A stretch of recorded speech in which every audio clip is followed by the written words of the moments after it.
आज हम जानेंगे कि सीता माता का जन्म कैसे हुआ था।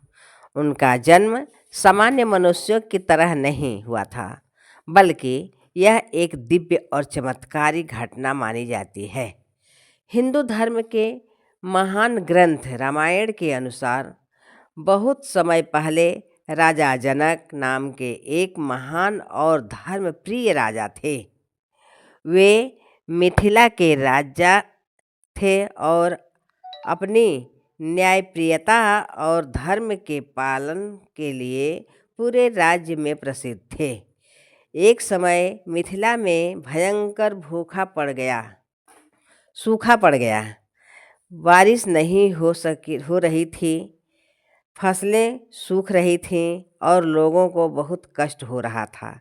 राजा जनक अपने प्रजा के दुख से बहुत चिंतित थे। तब ऋषि मुनियों ने राजा जनक को सलाह दी कि वे यज्ञ करें, जिससे भगवान प्रसन्न होंगे और राज्य में सुख समृद्धि वापस आएगी। यज्ञ की तैयारी के दौरान एक परंपरा के अनुसार राजा को स्वयं हल चलाना, भूमि को शुद्ध करना होता था। इसलिए राजा जनक स्वयं खेत में हल लेकर भूमि जोतने लगे। जैसे ही उन्होंने हल चलाया, अचानक हल की नोक किसी कठोर वस्तु से टकराई।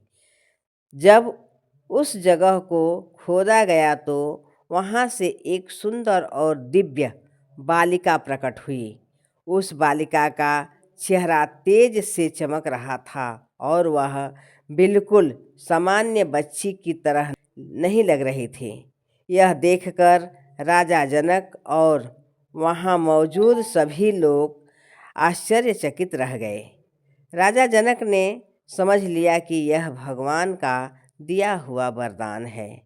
उन्होंने उस बालिका को बहुत प्रेम से अपनी गोद में उठाया और उसे अपनी पुत्री के रूप में अपनाने का निर्णय लिया। क्योंकि वह बालिका धरती से प्रकट हुई थी, इसलिए उसे भूमि पुत्री कहा गया। अब सवाल उठता है कि उनका नाम सीता क्यों रखा गया।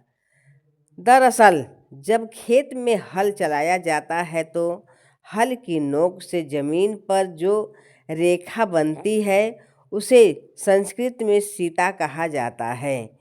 चूँकि वही रेखा खोदने पर वह बालिका मिली थी, इसीलिए राजा जनक ने उसका नाम सीता रख दिया। इस तरह सीता माता का पालन पोषण मिथिला के राजमहल में हुआ। वे बचपन से ही बहुत दयालु, पवित्र और गुणवान थीं।